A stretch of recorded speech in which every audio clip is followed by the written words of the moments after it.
This is Access Houston on 97.9 The Box. Good Sunday morning. You're listening to Access Houston. I'm your host, KG Smooth, welcoming a first-timer to the program and an incredible lady. She's a chiropractor, and it is an honor to welcome Dr.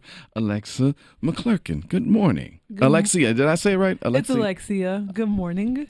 Dr. Alexia McClerkin. I want to get it right. So good morning. Thank you for being here. Thank you for having me. So, tell us about yourself before we get into the superwoman that you are. what we're going to talk about. Tell us a little bit about yourself. Well, I'm a chiropractor here in Houston. I practice over by NRG Stadium, and I have this newfound love for running. Well, it's not so much running per se, but more like 5Ks. I used to try to run when I was in college. I would run to the end of the block. I'm like, all right, that's enough. I'm done. But my first real race was when I first moved down here. I'd only been here for 3 weeks. And one of the people dropped out of the marathon relay, and they're like, do you want to run? I'm like, sure. Had absolutely no idea what I was getting myself into. I was just about to say, you just said, yeah, like that, like not knowing about the training and nothing. All of that. And it was, I believe it was 6.3 miles or something like that. I did it. I finished. And the next day, and the day after that, and the day after that, I walked like I just got off of a horse. Wow. Yeah, your body was not used. But I got my medal.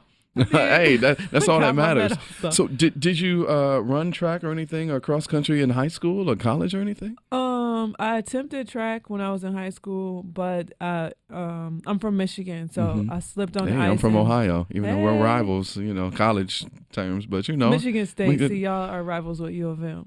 So Ohio State, or in basketball, Look, I digress. Back to it.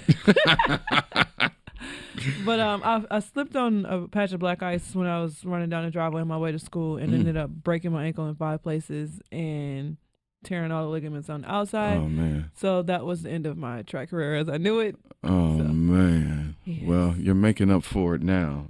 And one of the beautiful things about this journey for you is that you're expecting. Yes. You're 4 months pregnant.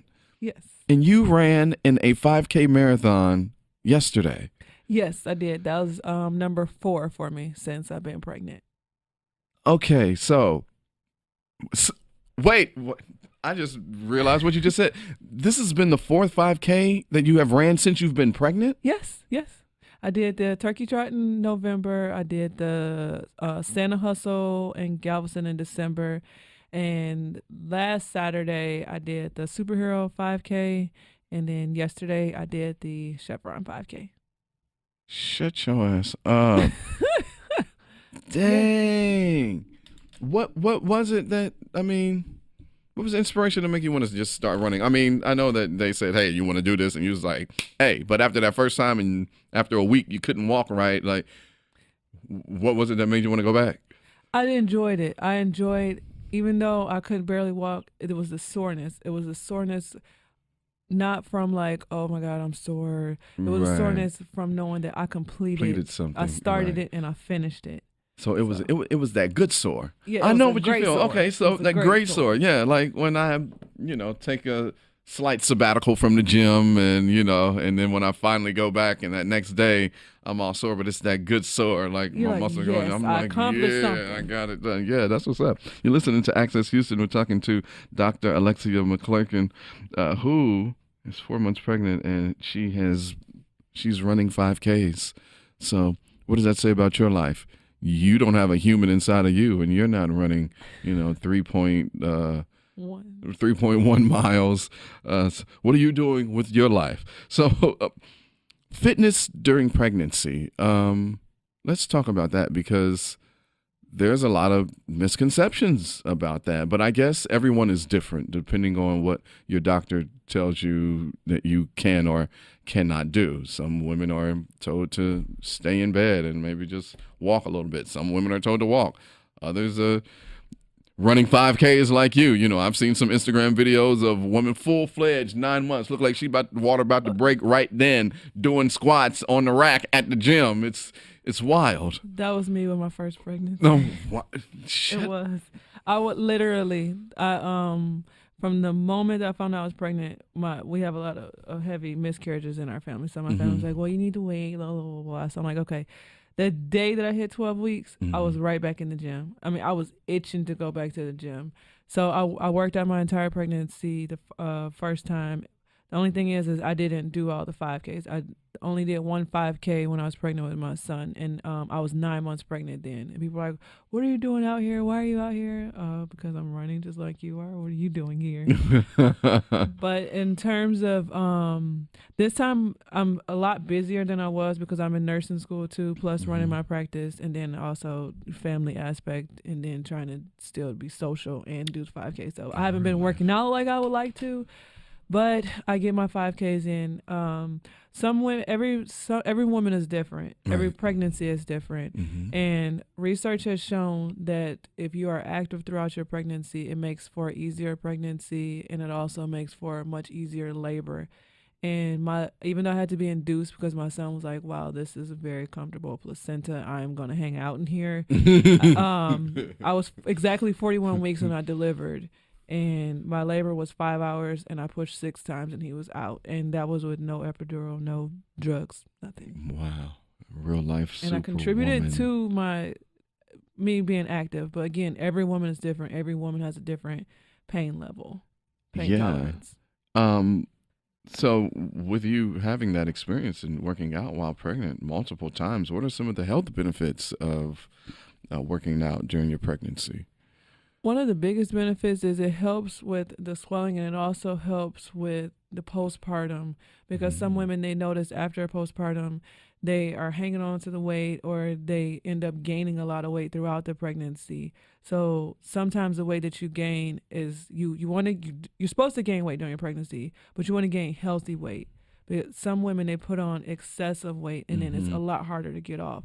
But if you're working out throughout the pregnancy, you're also keeping your muscles active, and then it just helps you postpartum, because it's a big deal, postpartum. Yeah, postpartum depression is real. I've witnessed it firsthand with a female friend of mine. It's absolutely fascinating. But once she snapped out of it, I mean, that baby is her world now. Exactly. I'm interested to know if we can talk about it in layman's terms, like the connection between working out during your pregnancy and postpartum depression. I mean, that's a fascinating link. How is that connected? Well, fortunately, I didn't go through postpartum depression because you were working out. Yeah, I just went through, oh my God, I'm broke depression, but right. There was no postpartum depression.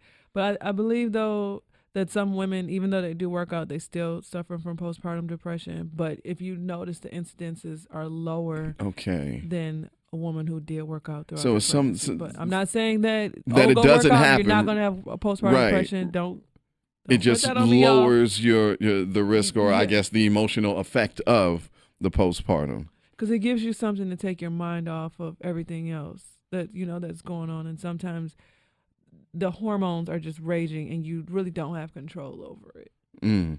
Nice. You're listening to Access Houston. Dr. Alexia McClerkin, chiropractor, ran a 5K yesterday. She is 4 months pregnant. She was working out with her son when she was fully 9 months pregnant. The people in the gym thought she was crazy. She has ran 4. Would you say psychotic? Is that what you the looks that people gave me when I was in the gym, like, what are you doing? What is this woman doing? Minding my business. I mean, she has ran 4 5Ks since she's just throughout, well, not this year, but just throughout up until yesterday was her 4th one that she has ran since she has been pregnant. And this is amazing. Can we talk about that experience with the Chevron 5K? You know, how was that like? How were people looking? What did you have on? You know, was the stomach out? Were people like, hey, you go, girl? Like, what's it? Well, we still haven't really made the pregnancy announcement yet. So I kind of like put my tag over in front of me so you can't see it as much. But it was awesome. It was a lot of fun. Okay. It was a lot of fun. And it was way, way, way more people than the one from the Chevron one is it's huge. It's huge. Listen, the saying has been said since as long back I can remember, everything is bigger in Texas. Believe me, when I moved here and my initial events to all of the big events annually that happen here in Houston, I was blown away. Everything is bigger in Texas. They do everything big in Texas. Know that. Oh, yeah. Oh, yeah. I was like, whoa, this has been the best move yet. I love Houston. So about your practice, I'm in the market for somebody to snap me back into place, get my spine aligned and me cracking up. Where can I and people listening come and see you? 2600 South Loop West, Suite 100. I'm right off of 610, 2 buildings over from Chacho's. Do you take Aetna? I do. I'm actually in network with Aetna, Blue Cross United, and Cigna. That's what's up. Any final words of encouragement for the women out there, pregnant or not? Like, listen, I guess here you are pregnant. You've been working out and running. I mean, for those of you that are listening to this right now, like, really, you have no excuse. Like, she's making you look silly right now. You're probably a whole grown man that's sitting here listening to it. You don't even work out. You got to go. But yet, she's got a whole person inside of her and still getting it done. But no, what would you say to ladies who are sitting down, or maybe they're thinking about doing it, or they thought that they couldn't work out and be as active while they're pregnant? Set a goal, stick to it, make it visible. Because when you can see it, then you can achieve it. Because if you make a vision board, or you just take a piece of paper, put it on your bathroom door, your mirror, wherever you can see it every day, and you can check it off. And then as you reach that goal, make a bigger goal. But yeah, that's the biggest thing. That's what's up. I love that. Give us your website. sportsandwellnessdoc.com. And your social. You got social? You ain't on the gram?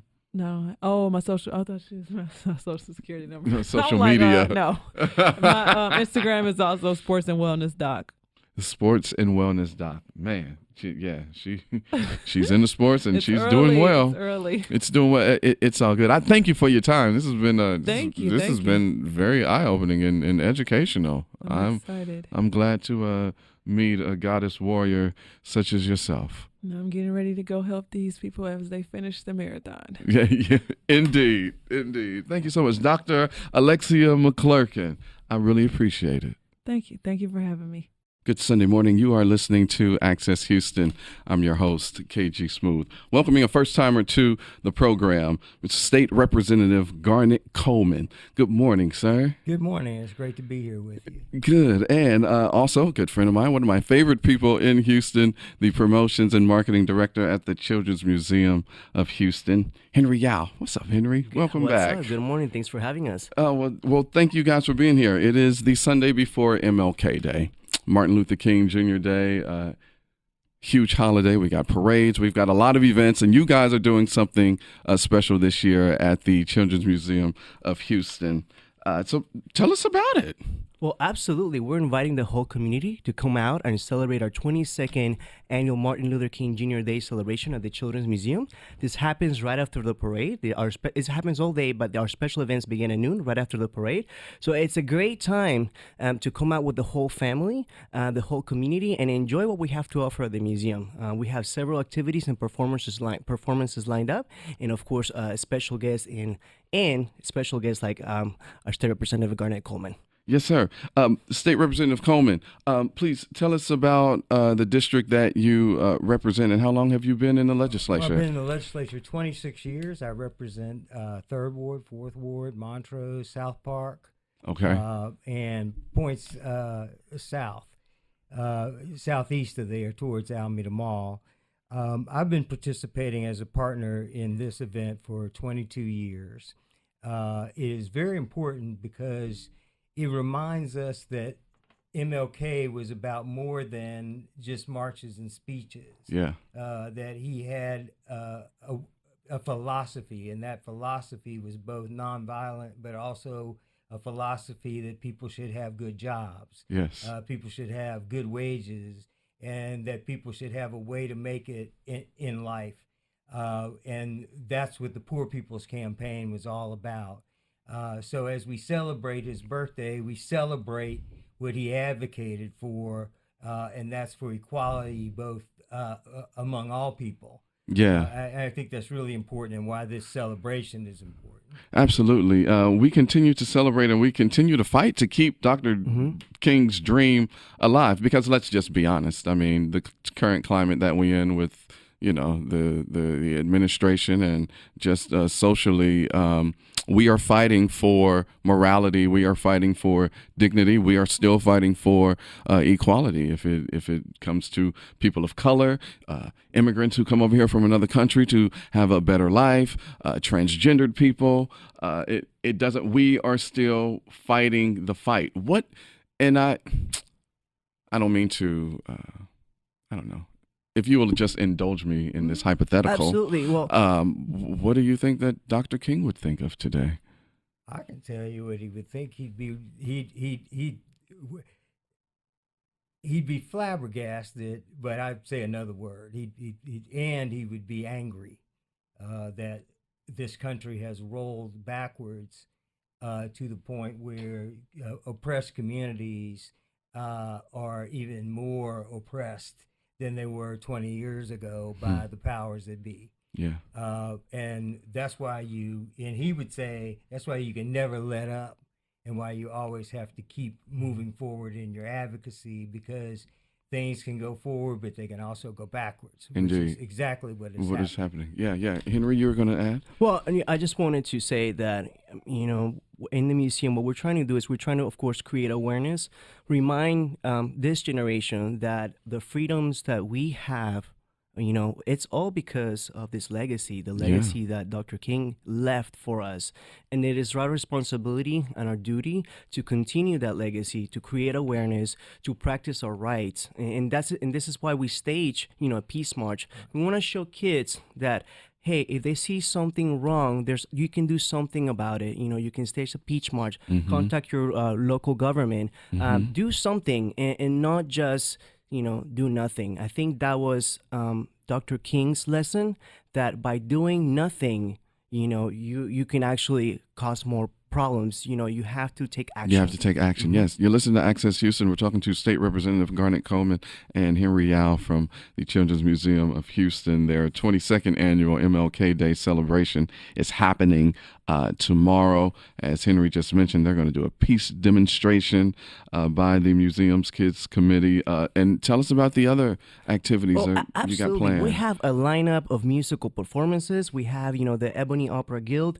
We have the winner of the Gardier oratory speech. He's going to be, he or she is going to be reciting the speech that won for this competition, to remind kids that, the kids can actually make a difference in their communities as well. We're also going to have our Baby Sonic Boom, which is a marching band. They are so good. They're amazing. And they always get the crowd really, really excited and pumped up. And, and they're just part of the lineup of the whole activities that we have. We also have things that are educational, like kids are going to be learning about the contributions of African American scientists in our science station. All the things that the African American community has contributed to, not just the legacy for African Americans, but for everyone. Yes, today. I'm glad you said that. Yeah, Black people did build this country. The Children's Museum is also presenting the Carry a Kid Award to Gene Locke, who has worked on behalf of this whole community his entire career. He started his activism, if you will, as the first student body president of the University of Houston, going back into the 60s when people wore dashikis. Of course, now he's a partner with Andrews and Kurth, but has, through his good works, made life better for children here in the Houston area, and is going to get the highest award that's given by the Children's Museum. Indeed. State Representative Coleman, I'm interested to know, what made you initially want to be a part of this? I mean, you've been doing this for 22 years. What was the catalyst that made you want to be involved and stay? Well, when I first ran for office, it was very clear that we were having a problem in our communities, particularly communities of color and the Black community, with our youth.